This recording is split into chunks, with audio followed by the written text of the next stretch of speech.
Je vais partager avec vous une nouvelle vidéo qui s'intitule Produire du fruit. Un fils ou une fille de Dieu doit produire du fruit dans sa vie spirituelle pour évoluer dans tous les domaines de la vie. Mais afin de faire la différence entre un bon fruit d'un mauvais fruit, lisons Galates chapitre 5 versets 18 à 25. Si vous êtes conduit par l'Esprit, vous n'êtes point sous la loi. Or, les œuvres de la chair sont manifestes, ce sont l'impudicité, l'impureté, la dissolution, l'idolâtrie, la magie, les inimitiés, les querelles, les jalousies, les animosités, les disputes, les divisions, les sectes, l'envie, l'ivrognerie, les excès de table et les choses semblables. Je vous dis d'avance, comme je l'ai déjà dit, que ceux qui commettent de telles choses n'hériteront point du royaume des cieux ou du royaume de Dieu. Mais le fruit de l'esprit, c'est l'amour, la joie, la paix, la patience, la bonté, la bénignité, la fidélité, la douceur, la tempérance.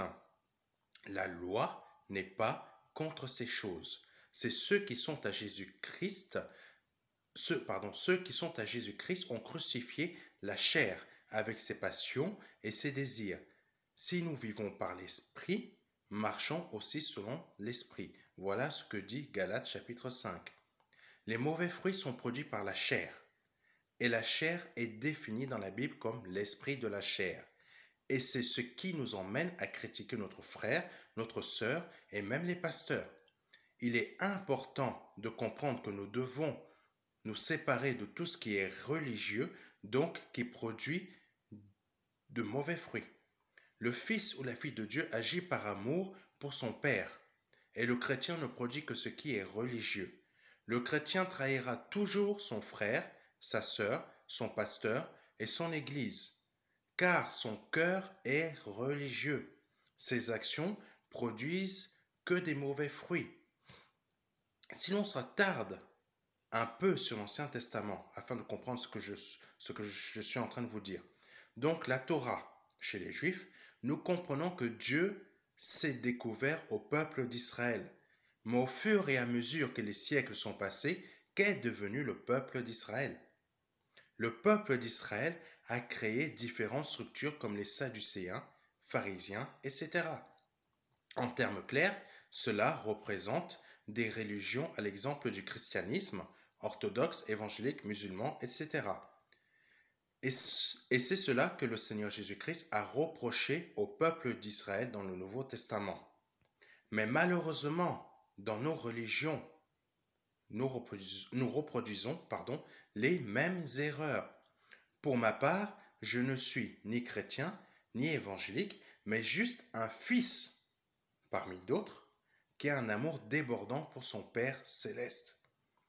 Je veux produire du fruit comme mon Père, car tel il est, tel je suis. Un fils ou une fille de Dieu est la progéniture de son Père. Et c'est pour cela qu'il faut chercher toujours à produire du fruit comme notre Père céleste. Lisons, plus exactement, qu'est-ce qu'un mauvais fruit? Lisons Galates chapitre 5, versets 19 à 22. Or, les œuvres de la chair sont manifestes. Ce sont l'impudicité, l'impureté, la dissolution, l'idolâtrie, la magie, les inimitiés, les querelles, les jalousies, les animosités, les disputes, les divisions, les sectes, l'envie, l'ivrognerie, les excès de table et les choses semblables.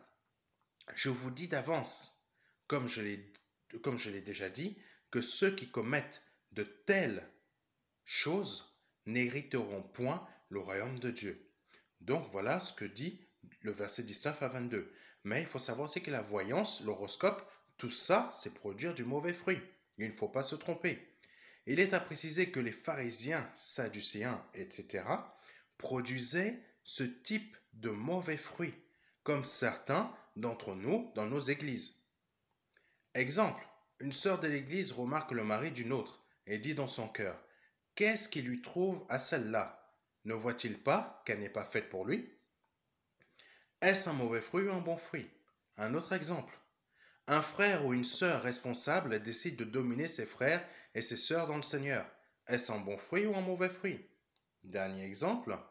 Le pasteur dit à une de ses brebis, ne fais pas ceci, mais la brebis décide de faire ce que le pasteur lui a déconseillé de faire. Est-ce un bon fruit ou un mauvais fruit? Et en esprit, aucun bon arbre ne peut produire de mauvais fruits. Je répète, et en esprit, aucun bon arbre ne peut produire de mauvais fruits. Lisons Matthieu chapitre 7, verset 18. Un bon arbre ne peut porter de mauvais fruits, ni un mauvais arbre porter de bons fruits. Je répète, Matthieu chapitre 7, verset 18. Un bon arbre ne peut porter de mauvais fruits, ni un mauvais arbre porter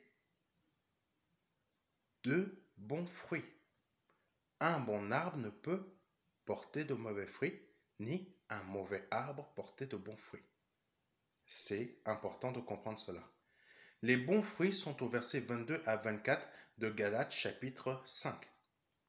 Mais le fruit de l'esprit, c'est l'amour, la joie, la paix, la patience, la bonté, la bénignité, la fidélité, la douceur, la tempérance. La loi n'est pas contre ces choses. Ceux qui sont à Jésus-Christ ont crucifié la chair avec ses passions et ses désirs. Même si nous sommes affranchis de la loi, la dîme et les offrandes sont aussi de bons fruits, mais ce n'est pas le sujet de ce message.